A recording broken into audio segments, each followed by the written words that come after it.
Fora os ameaços, né? E estamos todos aqui. Então, se você vê as criançadas correndo aí, são nossos filhos, né? Mas também não fique nenhuma dúvida para você. Tem televisão lá em casa, tá? Tem internet. É normal. Somos uma família normal, né? Deus nos deu a graça de sermos pais da Maria Esther, que é a nossa primogênita. 11 anos. A Helena. 8 anos. A Laura Maria, está aqui do nosso lado. 6 anos. 6 aninhos. A sua fiel companheira, a Clarice, está aqui com a gente também. 5 anos, a nossa Clarice.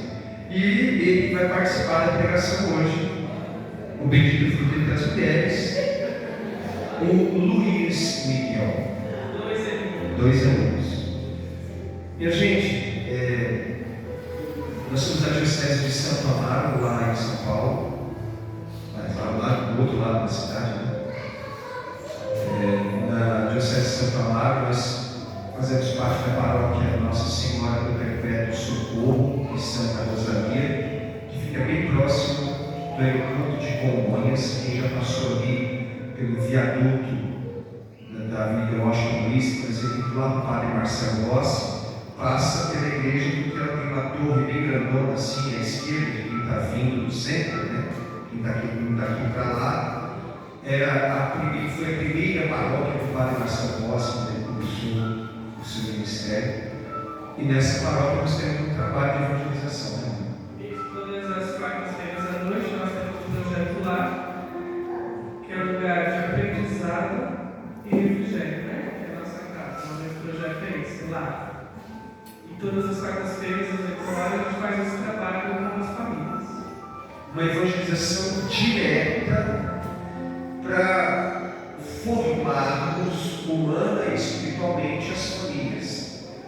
E quem são os grandes inspiradores desse projeto lá, que começou em fevereiro desse ano? Um projeto novo ainda na paróquia, somos um bebezinho, mas quem tem nos inspirado são os pais de Santa Teresinha, São Luís e Santa Zélia Martã, que foram canonizados pelo Papa Francisco em 2015. Nós vamos falar um pouquinho deles também.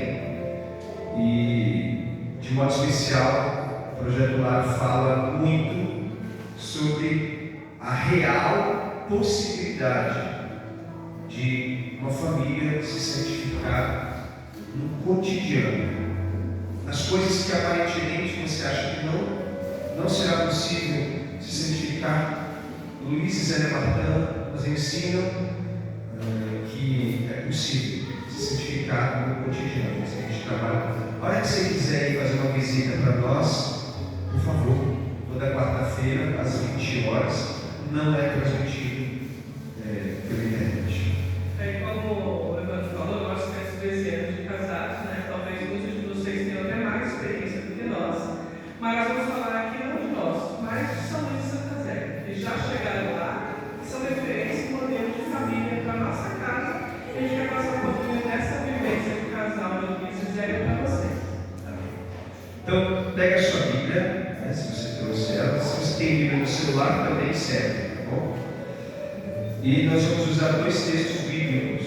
O primeiro texto está no livro do Gênesis, que é o primeiro livro, logo no início, capítulo 2. Livro do Gênesis, capítulo 2, a partir do versículo 18.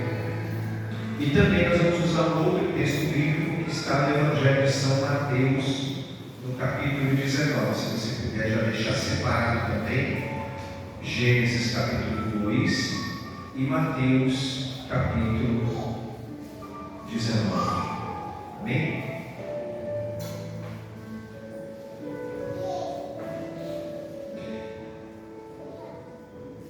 Versículo 18 do capítulo 2. E Deus disse: não é bom que o homem esteja só. Vou fazer uma auxiliar que lhe corresponda. o Senhor Deus modelou então do solo todas as feras selvagens, todas as aves do céu, e as conduziu ao homem para ver como ele as chamaria. Cada qual devia levar o nome que o homem lhe desse. Versículo 20. O homem deu nomes a todos os animais, às aves do céu, a todas as feras selvagens, mas para o homem não encontrou a auxiliar que lhe correspondesse. Versículo 21. Então o Senhor Deus fez cair sono sobre o homem, e ele tomou uma de suas costelas e fez crescer carne em seu lugar. Depois da costela que tirou do homem, o Senhor Deus modelou uma mulher e a trouxe ao homem. Então o homem exclamou: agora sim, ela é osso dos meus ossos, carne da minha carne. Ela será chamada mulher, que foi tirada do homem. Por isso, o homem deixa seu pai e sua mãe, se une à sua mulher, e eles tornam-se uma só carne. Palavra do Senhor. Já deixa separado aí Mateus 19, daqui a pouquinho a gente vai trabalhar essa realidade. Eu vou dar o pontapé inicial e a Sol vai depois complementar. Deus está no processo da criação. Já passamos do sexto dia. Deus fez o homem, modela o barro e coloca dentro do barro aquilo que está dentro dele, o sopro da vida. E como você viu, o homem não participa do processo da criação. E Deus vai criando, Deus vai dizendo: faça-se o firmamento foi feito, faça-se as aves, faça-se as árvores e faça-se as estrelas. E Deus vai dando voz de comando e as coisas vão vindo à tona, vai vindo à existência aquilo que não existe. E depois que Deus cria, Deus convida o homem a nominar aquilo que o homem não criou, não ajudou a criar. Aqui você percebe o primeiro ato de amor de Deus. O homem não participa do processo e é envolvido no processo não só para dominar, mas também para governar. Para também governar. E quando Deus dá esse poder ao homem, Deus vê que tudo que ele fez foi bom. O homem começa a nominar o que não criou, mas mesmo tendo nominado e governado aquilo que Deus convidou ele a fazer, o próprio Deus, a Trindade, aliás, percebe uma incompletude no homem. Até então, é Deus dizendo: faça-se as aves, faça-se os animais, faça-se o firmamento, faça-se as estrelas. Mas quando chega a hora de fazer o homem, a Trindade fala: façamos o homem à nossa imagem e semelhança. Diga para o seu homem: você está entendendo, meu amor? Está entendendo? Não quero que você só escute, eu quero que você entenda também. Só que esse vazio, essa incompletude no homem, percebida por Deus, faz Deus tomar uma nova providência, uma nova atitude. vamos fazer uma auxiliar. E aí, aqui aparece o primeiro relato de que o homem vai dormir. Até então não tem essa notícia de que o homem dorme. Deus envia um sono sobre o homem.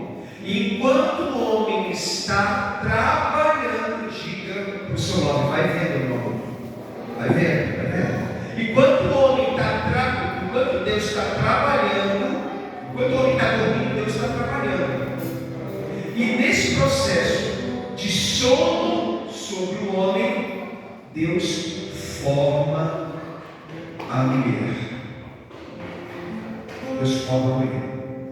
Quando termina de formar a mulher, ele desperta o homem.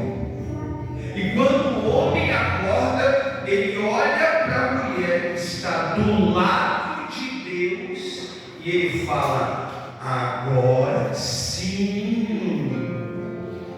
Agora chegou o que faltava. Diga para o seu nome, vai vendo ou não? Diga, você mulher, diga para o seu esposo: eu cheguei, bebê, eu cheguei.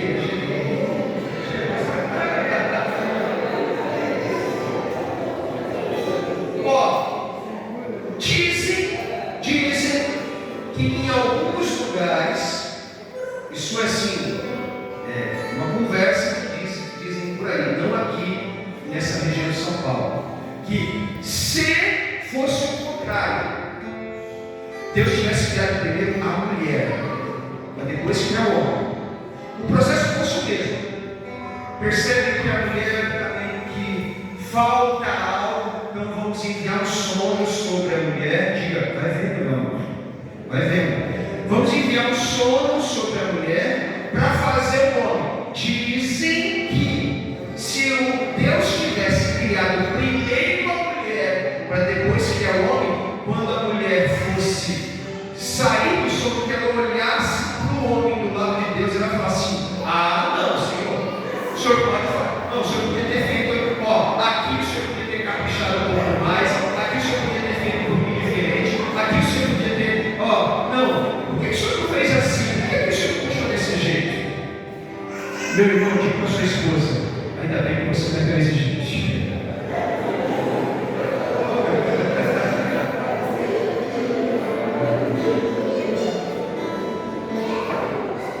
E assim, quando foi que vocês se olharam? Quando foi o primeiro encontro de vocês? A gente possa fazer menção nessa manhã de como foi lá no começo, de como foi o primeiro olhar. Você falou assim: gostei desse rapaz, gostei dessa moça. Quando foi que vocês começaram a caminhada com a família de vocês? Você lembra com detalhes? Como é que era? O que você estava vendo? A roupa que você estava usando? Pergunta para ele naquele dia quanto você tinha na carteira. Quanto você tinha na carteira naquele dia? Quanto você tinha?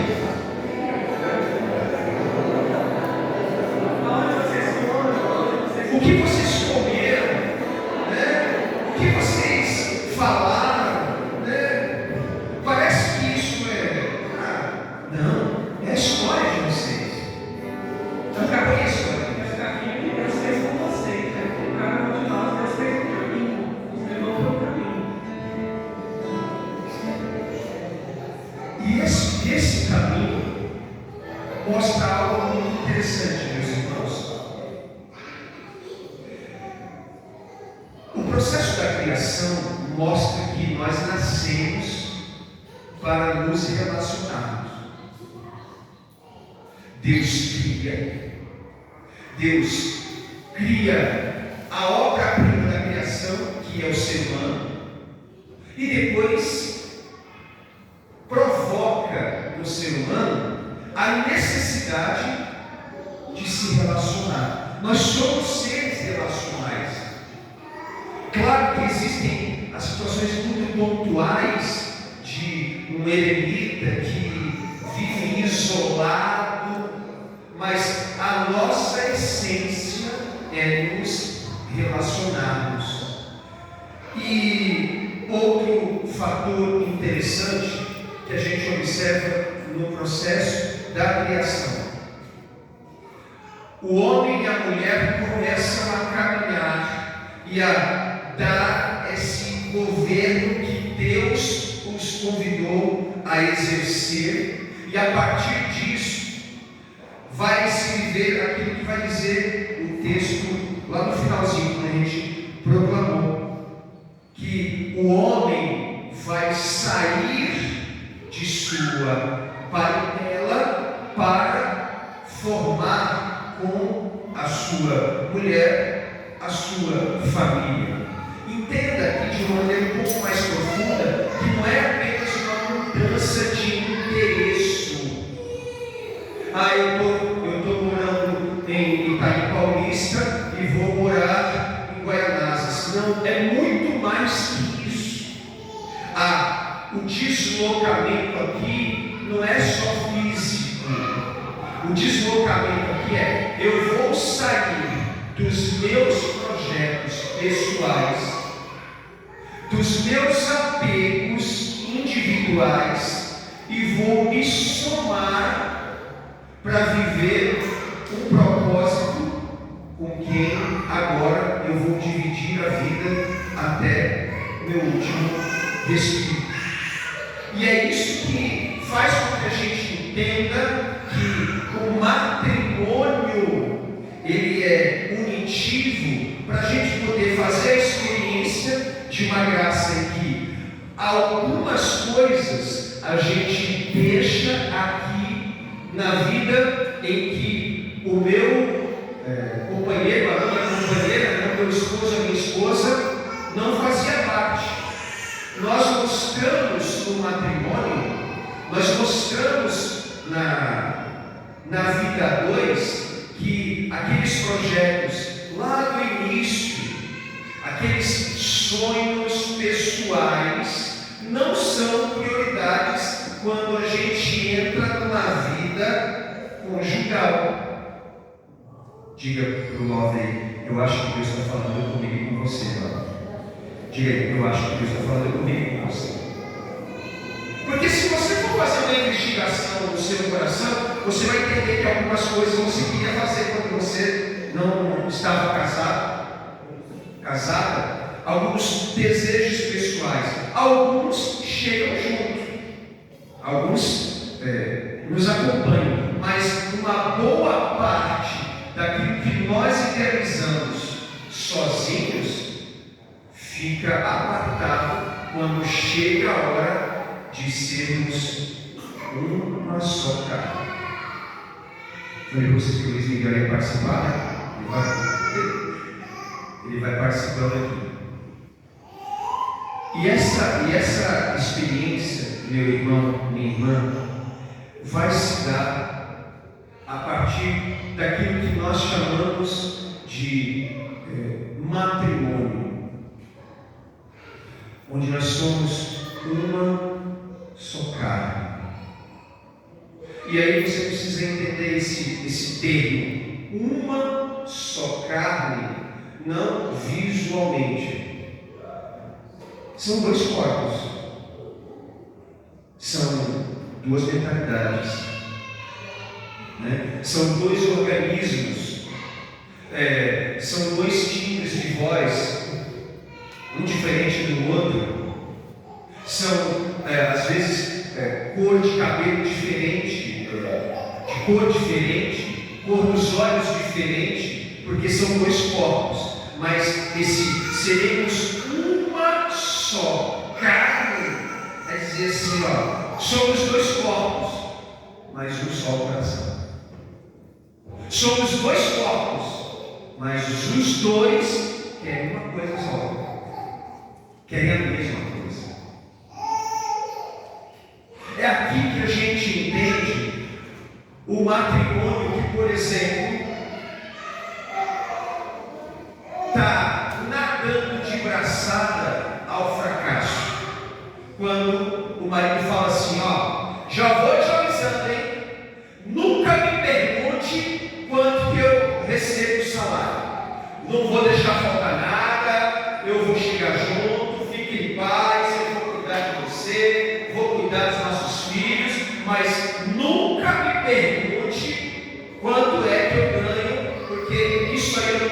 você deixa não.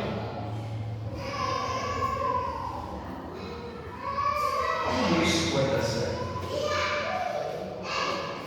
Não somos um só coração quando o seu coração não tem acesso ao coração do outro. Aqui você pode entrar, aqui você não entra. Aqui você pode tocar, aqui você não toca. São dois corpos, mas não consegue ser um só coração. Ou do outro lado também, para não falar só dos homens. Quando a esposa fala assim: ó, você sabe que tem que ser desse jeito. E se não for desse jeito, para mim não presta. Para mim não vale a pena. Quando você convive com uma pessoa que tudo tem que ser do jeito dela, no tempo dela, se prepare. Chegará o tempo que você será sumariamente ignorada ou ignorado. Porque é sempre do seu jeito, é sempre no seu tempo, é sempre da sua forma, é sempre você é a última pessoa a dar a palavra. Diga para o jovem: vai Deus falando comigo com você de novo, bebê. Vai Deus falando comigo com você de novo. O pior é quando a pessoa deixa de se dar a palavra, mas por trás Faz tudo o contrário. Somos dois corpos e um só coração. Vou falar de algo básico, assim, básico cotidiano. O pai fala assim: você não vai comer bala agora. Pode guardar, vai guardar. É só depois do almoço. Diga para o novo: vai vendo, vai vendo. Mãe, eu quero tanto comer bala. Tanto, mãe, por favor, mãe, por favor. Vai lá na gaveta, pega, fecha a porta, mas não deixa seu pai ver, não, viu? Diga para quem está suave: ainda bem que o povo da Zona Leste não é desse jeito. Ainda bem, ainda bem. A gente vai mostrando que somos um só coração quando, se o seu pai disse, eu não vou desdizer o que ele disse. Nem que depois os dois quebram o pau junto, sem a presença deles. Mas aqui na frente dos filhos, não.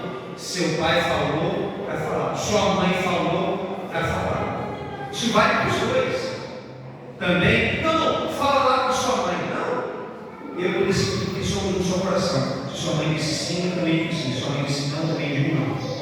É simples assim que acontece.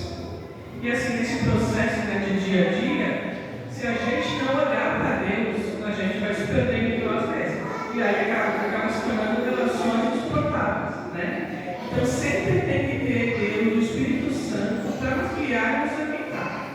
No caso de Luís e Santa Zélia, eles tinham uma frase que era: Deus o primeiro a ser servido. Então, independente de como eles estavam vivendo, de como eles estavam formando a família deles, Deus sempre era o centro da casa deles. Eles tinham lá uma escada que tinha essa frase: Deus o primeiro a ser servido. Que é aquela frase que nem era deles, era de Santa Joana d'Arc. Eles são da França, né? Então Santa Joana d'Arc era a patrona da França, eles tinham uma devoção por Santa Joana d'Arc e eles adotaram isso para a família deles. Então sempre se repetiam: Deus o primeiro a ser servido, e faziam da vida deles esta frase. Por que Deus precisa ser o primeiro a ser servido? Porque de alguma forma Deus serviu você dando a você a pessoa com quem você se casou. É essa forma. Qual é a grande luta hoje dentro dos matrimônios? A gente sabe que se você olhar para uma igreja, você for uma igreja, para participar de uma missa, para participar de uma tarde de oração, para participar de uma noite de louvor, por exemplo, a gente vai ver, em maioria, as mulheres. Não é assim? As mulheres participam. Quando o Ministério de Música começa a cantar, agora, só as mulheres! Os homens! Porque nós somos em menor número, somos ser mais extravagantes, a ser mais assim, expressivos, é natural da nossa masculinidade, né? Às vezes ela se fica, vai, fala mais, faz mais, mas para nós é um processo diferente, um pouco mais difícil. A mulher já é mais expansiva.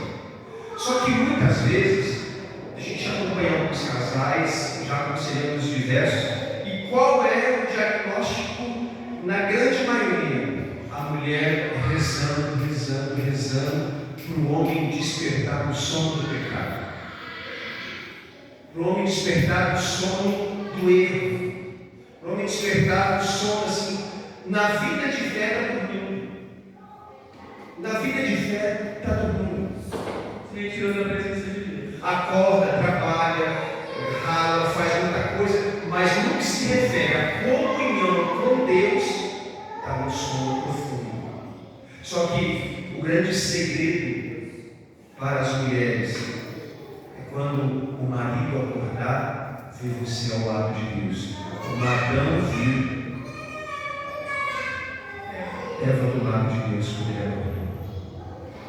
E assim, nós vivendo, né, falamos que ia falar sobre Luís e Santa Zé. Eles tiveram 9 filhos. E desses 9 filhos, 5 meninas entraram por Carmela, sendo uma delas Santa Teresinha do Menino Jesus. E eles olhavam os pais e eles queriam ser como os pais. E os pais eram uma flecha para o céu, eles apontavam o céu. A todo momento, eles olhavam para o céu, viviam o céu dentro da casa deles, e as filhas iam consumindo tudo isso, bebendo dessa graça dos pais. Tanto é que Santa Teresinha, logo pequenininha, a mãe morreu muito cedo, Santa Zélia, né? Mas logo pequenininha, Santa Teresinha falou para a minha mãe: eu quero que você morra para que você vá para o paraíso. Isso ela tinha 3 anos de idade, a mãe dela morre com 4 anos, né? Mais para frente de câncer. E ela tinha isso, porque eles viviam isso, essa comunhão dentro de casa. Para você ter uma ideia, um dia Teresinha presenciou uma discussão do casal. Uma vez ela presenciou uma discussão ríspida dos dois, assim, um com o outro. E quando ela presenciou essa discussão ríspida de Luís e Zé, ela para sua mãe e fala assim: mamãe, é assim que se comporta uma família má? Zé do mundo. É assim que se comporta uma família má? É desse jeito? Falando assim? É assim que acontece? Pai, Evandro, mas você está dizendo que a gente nunca pode discutir? Não estou dizendo que você nunca pode discutir, mas a gente precisa buscar sabedoria. Buscar sabedoria. E a sabedoria do Espírito vai dando a nós essa harmonia nas diferenças. Nas diferenças Que não são poucas. Não são poucas. Às vezes você acorda de manhã e você fala: pô, você não está nem contente com você mesmo, imagine com o outro. Então você vai ter que rezar, pedir a Deus a graça de fazer todas as coisas dentro do seu lar, na sua casa. Lembra do período do namoro? Porque assim, a vida a dois ela tem uma sequência meio que lógica, né? Uma amizade ou um conhecimento, né? Eu depois eu descobri que era o amor da minha vida.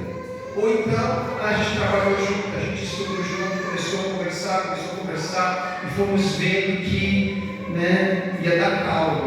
E aí hoje estamos aqui, somos uma família. Mas no processo normal é isso: amizade, namoro, noivado, matrimônio, família. Mas no processo do conhecimento, porque aqui, apesar de Adão ter visto a mulher, ele queria começar a conhecer aquilo que Deus criou sem ver. Sem ver. Porque o conhecimento ele vai se dando a partir do diálogo. Se não há um diálogo transparente, verdadeiro, em que você vai trabalhando para esconder, isso aqui eu não posso, isso aqui eu não falo, isso aqui eu não mostro, isso aqui eu não apresento, isso aqui eu não manifesto. Chega uma hora que a bomba vai estourar. Lembra do tempo que vocês se conheceram? Nós falamos agora, onde foi, como foi, que roupa que estavam usando, o que vocês fizeram. Algumas coisas que vocês foram conversando. E aí a gente vai percebendo, por exemplo, alguns extremos que podem compor a vida de qualquer casal. De repente você conversa com a pessoa amada, e aí, fala um pouquinho da tua vida profissional. Nossa, eu comecei no trabalho, e olha, comecei a perseverar, fui crescendo, era empacotador, passei a ser operadora de caixa, passei a ser supervisor, eu passei a ser gerente, depois eu fui superintendente da rede toda. Aí o outro lado, como é que é a sua vida profissional? Trabalhei 7 meses na empresa tal, aí depois chegou um chefe que foi um pé no saco, foi difícil. Convivi com aquele cara, aí eu me desliguei, aí eu saí de lá, fiz um trecho com outra empresa, e aí eu fiquei lá mais 4 meses, aí teve um corte, e aí daqui a pouco eu trabalhei numa outra empresa, foi 1 ano e meio, mas aí depois a empresa mudou, eu saí, e aí depois você vai ver que alguns extremos compõem a vida da gente. Um profissionalmente foi galgando, o outro entra e sai. Quando vai falar sobre relacionamento familiar, assim, nossa, meu pai era meu amigo, me colocava no colo, me levava para assistir jogo, me dava brinquedo. Aí o outro fala assim, nossa, meu pai, misericórdia, só trabalhava, não deixava faltar nada, mas também era bom, não falava que me ama, nunca me colocou no colo. Percebe como são os extremos? Vai chegar a hora de ir para um casamento, e aí alguém fala assim, vamos, mas por favor, não me peça para dançar. Aí quando começa a tocar lá, eu perguntava para o irmão, vamos dançar? Não, eu te falei, tudo menos dançar. Diga para o Love, vai vendo, irmão, vai vendo. Não me peça, eu já te falei, me peça, só não me peça para dançar. Essas diferenças compõem a história de qualquer ser mortal, meu filho. Só que essas diferenças não pedem que a gente seja um só coração. Como é no caso de Luiz e Célia? Sim, e assim, nós temos que conversar, dialogar, todos os dias. Não é simplesmente como foi seu dia, não, é dialogar. Às vezes sentar os olhos só e falar, vamos ver o que a gente precisa fazer, quais são os nossos planos futuros, sonhar juntos. Porque muitas vezes no noivado, no namoro, a gente sonha até o casamento. Parece que quando chega no casamento, não pode sonhar. Perdeu-se o sonho, já conseguiu que queria, tanto ele quanto ela. E aí paramos de sonhar. A gente não pode perder isso. Perder essa força, do sonho, de colocar Deus, de idealizar os projetos de vida para a sua família. Luiz e Zélia, os dois, eles eram empreendedores. Zélia, antes de casar, antes de conhecer o Luiz, ela era uma bordadeira bem conceituada, ela dava cursos. Luiz, pela Juarez, fazia seu trabalho, também era bem conceituado. E os dois, quando casaram, decidiram o quê? Depois de um tempo, fechar a relojoaria, porque o trabalho de Zélia era mais lucrativo, eles iam ter mais tempo com a família deles. Então eles morreram para ele, assim, no sentido da produção, para que juntos eles fizessem o projeto da sua família. Então assim, era para ele, não, vou parar meu trabalho, não, como assim? Mas enxergar que o fruto que ela está dando é comum, é um fruto para os dois. Então vamos juntos, escutar e desenvolver. E aí ele ajudava ela, ele ia vender as rendas, ele ia para Paris, ele fazia esse trabalho que ela não podia fazer muitas vezes porque estava dentro de casa. Isso que o senhor está falando é muito importante. Vou dar o nosso exemplo para ficar mais vivo e real ainda. Desde que conheci Solange, já há 16 anos que a gente se relaciona, entre namoro, noivado e matrimônio. 16 anos que eu a conheço e que ela me conhece, conheço as fragilidades dela, as debilidades dela, as emoções dela e ela as minhas. Na mesa, de forma transparente. É isso, eu estou isso. E às vezes, quando o Solange me fala algumas verdades, eu fico virado no giraia com raiva. Eu falo, não, mas ela está falando a verdade. É para eu me arrepender, é para eu me converter, é para eu amadurecer. Por mais que eu não goste, ela falou. Não, mas ela falou a verdade, então eu não posso me ofender com a verdade que me liberta. Nesse processo profissional, por exemplo, hoje a nossa família é voltada exclusivamente para a missão. Nós vivemos a generosidade de Deus, é assim que Deus sustenta a nossa família, porque foi assim que Deus decidiu que vai nos levar para o céu. Mas desde que eu conheci a Solange, o salário dela sempre foi maior que o meu. Ela sempre era mais que eu.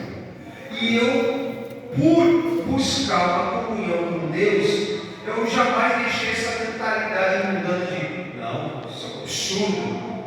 O homem ganhar menos que mulher, isso não tem lógica, não pode. Onde já se viu? Isso está fora de propósito. Nunca me ofendi com isso. Nunca me inquietou, porque às vezes, irmãos, vou falar para os homens, por exemplo. Às vezes nós reconhecemos que em algumas realidades somos orgulhosos. Sim ou não? Algumas situações, como homem, a gente é orgulhoso. A gente identifica que em realidades somos orgulhosos. Se a gente identifica e começa a se relacionar com Deus, Deus vai mostrar em que situações nós somos orgulhosos. E se nós observarmos em que somos orgulhosos, a vida a dois vai nos apresentar situações para a gente combater o nosso orgulho. O nosso orgulho. A nossa prepotência, a nossa vaidade, o nosso desejo de que não, é assim. Então a gente vai observando, e quando a gente observa que a vida nos apresenta realidades que a gente consegue adestrar, dominar, combater nosso orgulho, a gente não pode fechar os olhos e dizer, não, eu não aceito. Esses dias, num lugar distante, uma pessoa falou assim, eu tenho caixa 2, eu recebo tanto por mês, mas meu marido não sabe. Eu pego um valor e desvio, eu guardo esse valor. Meu marido não sabe disso. Mas aí assim, qual é o propósito disso? Eles não são uma só carne, não tem que partilhar tudo aquilo que Deus oferece para a família deles. Como eu falou, quando nós éramos, trabalhava, ele trabalhava, eu ganhava mais, ele ganhava menos. Aí teve um tempo que para mim foi difícil, mas Deus trabalhou muito bem isso em mim, que a questão, agora não vai ser mais assim. Vocês dois vão viver da minha providência. E para mim, acho que foi até muito mais difícil do que provando, porque eu tinha uma segurança, eu estava estabilizado, eu tinha uma segurança. E aí quando Deus vai falar, não, agora chega, vem para cá. Quantos sapatos na sua? Minhas férias eu tenho que comprar pelo menos um par de sapatos de couro e tenho que comprar uma bolsa. Exigente, não? Era minhas férias, era sapato, sandália e bolsa de couro. Mas aí, Deus fez tudo novo na minha vida.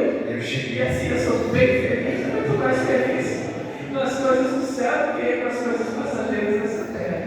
Por isso que eu te falo, valorize o Deus. Valoriza.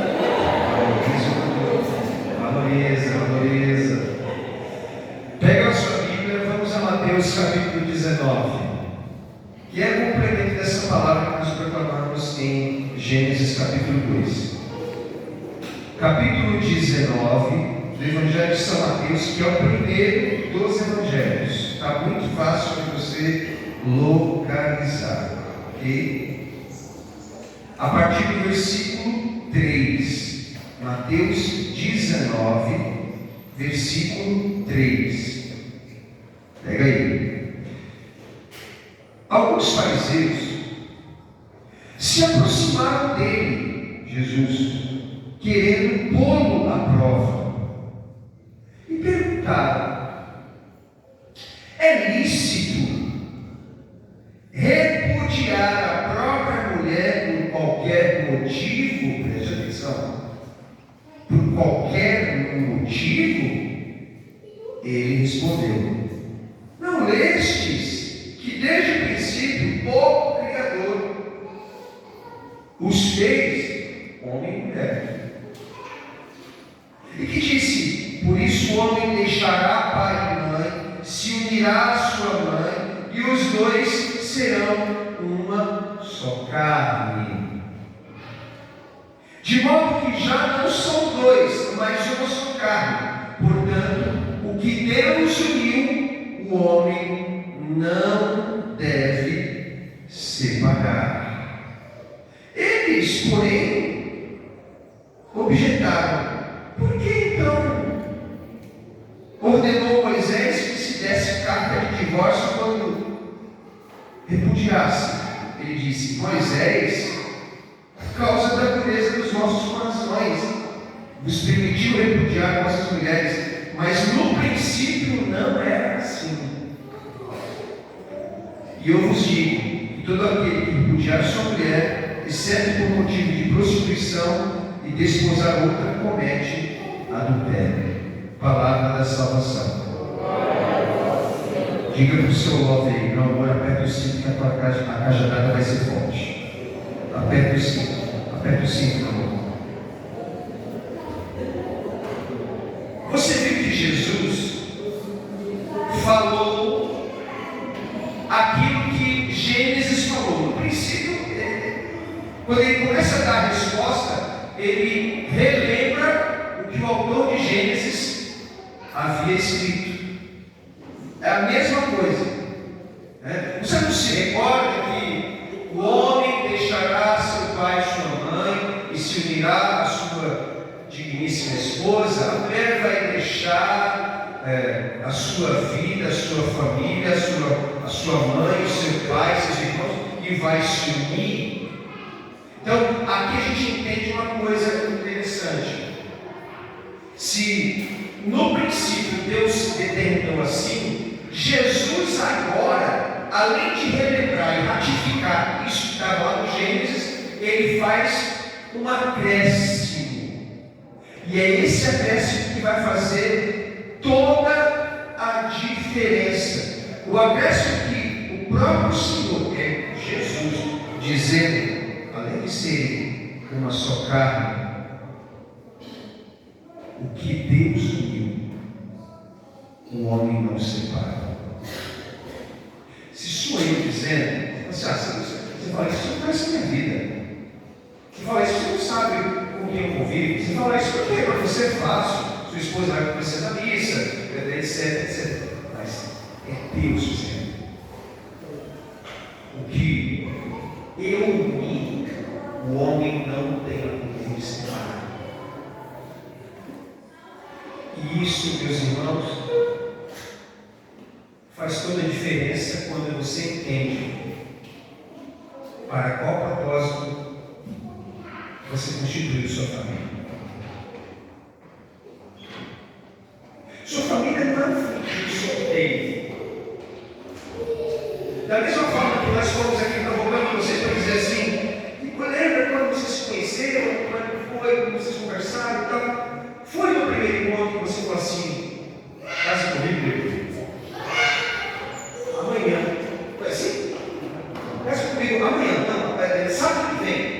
Já vou falar com o padre lá, já não sei se semana que vem. Nossa, já no primeiro beijo, quero casar com você agora. Foi assim? Não foi. Não foi assim, porque as relações humanas não são assim. A base de toque de caixa, você vai descobrindo, você vai vendo, observando e vai definindo. Só que quando Jesus acrescenta essa realidade de que Deus uniu, o homem não separa, Deus está dizendo assim: você foi separado por mim, consagrado por mim. Eu separei para você a sua esposa, eu separei para você o seu esposo. Agora vocês vão viver de tal forma que vocês consigam, na unção do meu espírito e na maturidade humana, separar aquilo que tenta separar vocês. Eu separei vocês um do outro. Deus separou Solange para mim. Eu conheci Solange, eu me casei com ela com 33 anos, a idade do Senhor. Eu fui o primeiro namorado de Solange. Porque assim, ele casou com 33 anos, foram 3 anos de namoro, noivado. Então você está dizendo para mim que até os 27 anos, Solange não tinha dado beijo na boca de ninguém? É isso mesmo. Deus reservou para mim. Não porque eu merecia, mas porque eu precisava.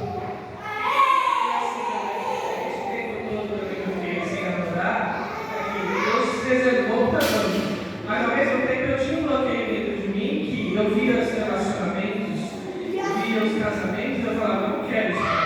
Lembra que, como eu falei, eu tinha um salário pouco, eu tinha um cara que tinha filho para falar, estou podendo, para que eu vou querer casar, passar por isso?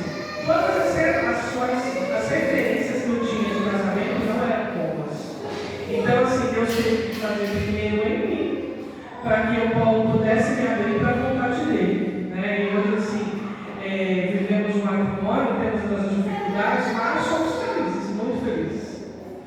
E a gente vai vivendo dessa forma, porque eu entendi essa verdade, essa ordem, essa lei, assim, o que eu e vocês não têm o poder de separar. Não dê poder a quem eu não estou dando poder. Agora que vocês foram separados um do outro, vivam separando, afugentando aquilo que quer separar vocês.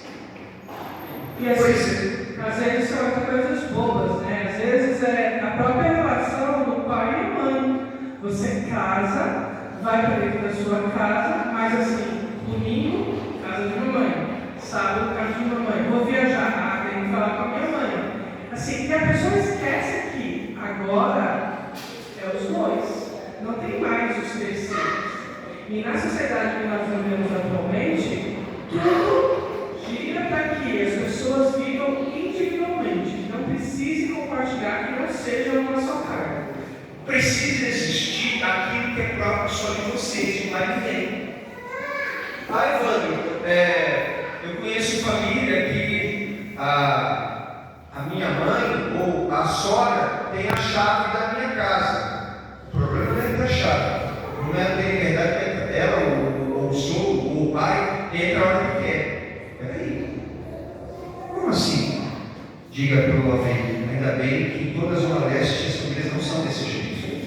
Ainda bem. E chega para tomar café. Oi, bebê, chega para tomar café. Não sabe você hoje. Vamos, tem um bolo aí, fez um bolinho para nós? Não, peraí. Tem que existir algo, porque senão, agora é nosso. Não estou aqui fazendo a caveira do sogro, da sogra, do pai e da mãe. Eu estou posicionando você naquilo que é de vocês e ninguém pode mexer, nem seu pai, nem sua mãe. Porque muitas vezes acaba sendo perceptível. Eu gosto, eu estou com saudade da minha mãe, com saudade do meu pai, então a gente vai para lá. Tanto na sogra quanto na casa dos pais. Só que isso vai de uma forma minando a relação, porque vocês dois não têm mais tempo para vocês. Aí, como vem os filhos, muitos de vocês já têm os filhos, aí nós colocamos os nossos filhos como centro do nosso relacionamento. E não são, porque eles vão passar. Eles vão indo, como começou vocês dois lá namorando, casando, no final também serão vocês. O ciclo da vida é esse. Qual é a essência quando o casamento começa? O marido separa a mulher separa o marido. E depois que vem os filhos, não, mas Evandro, eu vivo e consomo, eu me consomo para os meus filhos. Você deve se dedicar, mas a prioridade continua sendo a essência, o ponto de partida. Não perder de vista o ponto de partida. Não perca de vista o ponto de partida. Quem usa aliança vai entender o que eu vou dizer agora. Nesse processo de que Deus uniu, o homem não separa.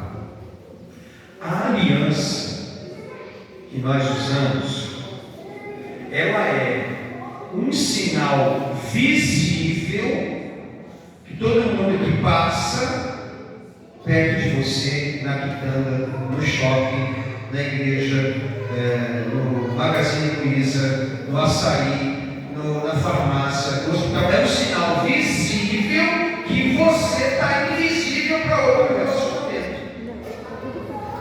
Entendeu? É um sinal visível para o mundo saber. Para outras relações, eu estou invisível. Não me encontre, não me ache, desista de mim. Porque hoje qual é, meu irmão e minha irmã, o grande flagelo de diversas famílias? O divórcio. Por uma série de coisas que não vai dar tempo de falar aqui, daria para a gente ir final de semana inteiro. Mas, só para você ter uma noção, nós estamos falando da palavra de Deus. Eu não estou aqui para ser legalista, não, moralista, não. Mas entenda uma coisa, com os olhos da fé. Quando Jesus disse: não haja entre vocês uma divisão, um rompimento, que seja até o fim da vida, Jesus está dizendo assim: ó, o mundo dos homens aprova o divórcio. Não deu certo? Dá um pontapé na mão dele. Você é nova, você é feliz, você é tão dedicada. Ô irmão, você vai ficar com essa mulher aí, ela não te valoriza, você é rala, cuida de tudo da melhor forma, e ela não te valoriza. Meu, manda chutar. O mundo vai dizer assim. No mundo civil, divórcio não é crime. Se você for numa delegacia, eu quero aqui, ó, fazer uma denúncia. O meu marido me traiu, minha esposa me traiu. Legal, assim, feira. Ó, vaza. Tem coisa mais importante para fazer. No mundo civil, a traição, o divórcio não é crime. No mundo dos homens. No mundo de Deus, a traição é pecado. O rompimento é pecado. É disso que nós estamos falando. Porque senão, até você vindo na igreja, comungando, rezando o terço, lendo a palavra, você corre o risco, se você não vigiar, não cuidar, de ter um coração que é de Deus, mas uma mente que não é de Deus. E aí você vai concordando com as normativas do mundo. Eu concordo, eu acho que está certo mesmo. Eu sou católico, mas esse negócio de não pode, se não der certo, tem que separar. O mundo vai dizer isso para você.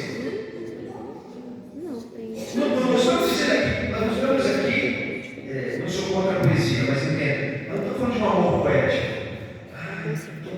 Nem todos os dias serão extraordinários. Tem dias que. Não tem criança aqui. Tem dias que na relação a noite foi maravilhosa. Vem cá, bebê. Aquele dia que ela fala assim, como Magazine Luiza. Vem ser feliz. Tem dias que elas são mais do que Casas Bahia. Só amanhã! Mas tem dias que acontece desse jeito de ser feliz. E de manhã há uma grito, uma rusga, uma fala atravessada, uma fala mais ardida. Poxa, mas a noite não foi tão boa? Foi! Mas é nessas coisas que a gente vai entendendo, que a gente vai se santificando também, porque a noite extraordinária não significa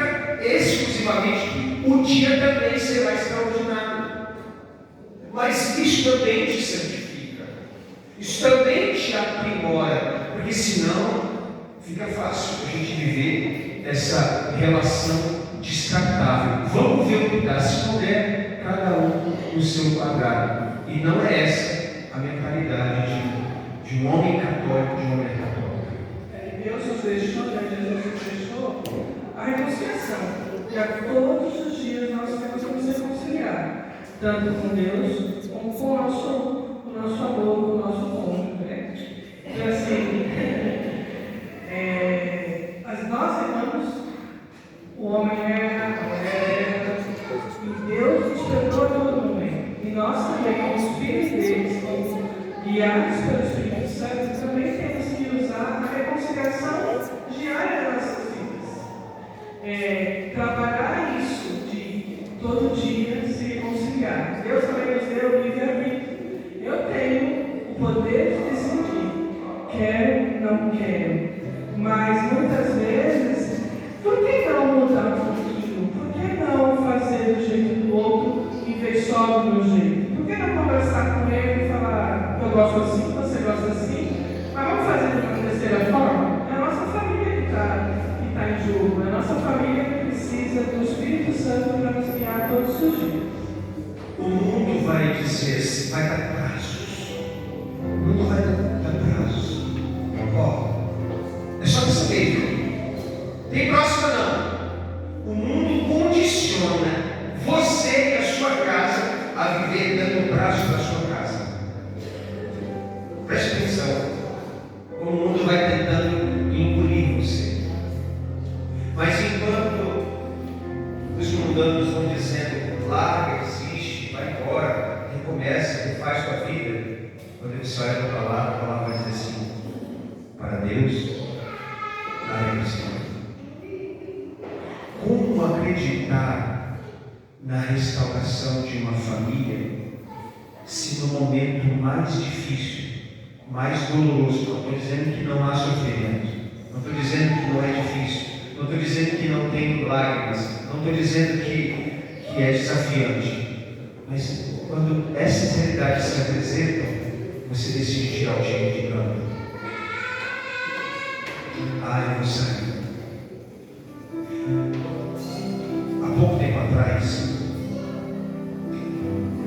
eu fui fazer uma pregação na cidade de São José dos Campos, aqui no Vale do Paraíba. Fui na missão da Canção Nova lá em São José dos Campos, onde já morri esse dia. E no intervalo, uma mulher chegou para mim e falou assim, Ivan, posso achar uma coisa com você? Pois não. Essa aqui é minha filha, Sara, o nome dela.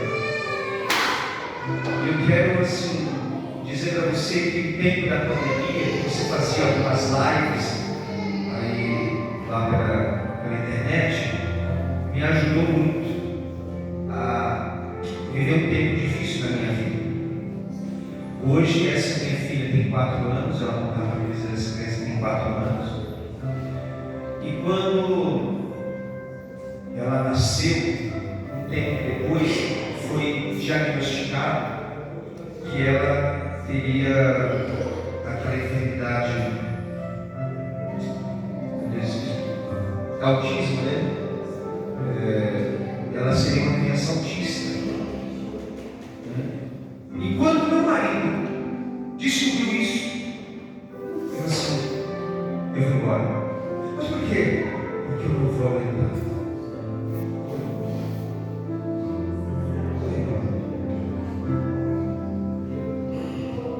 Que homens são esses? Que uma situação desafiadora faz um sentir ao time de campo. A santidade não é um sorteio. Sabe como é que Zélia contraiu o câncer? Câncer de mama. Que hoje cura. Se você que é mulher fizer os exames e tal, faz o tratamento ali, você consegue combater e sair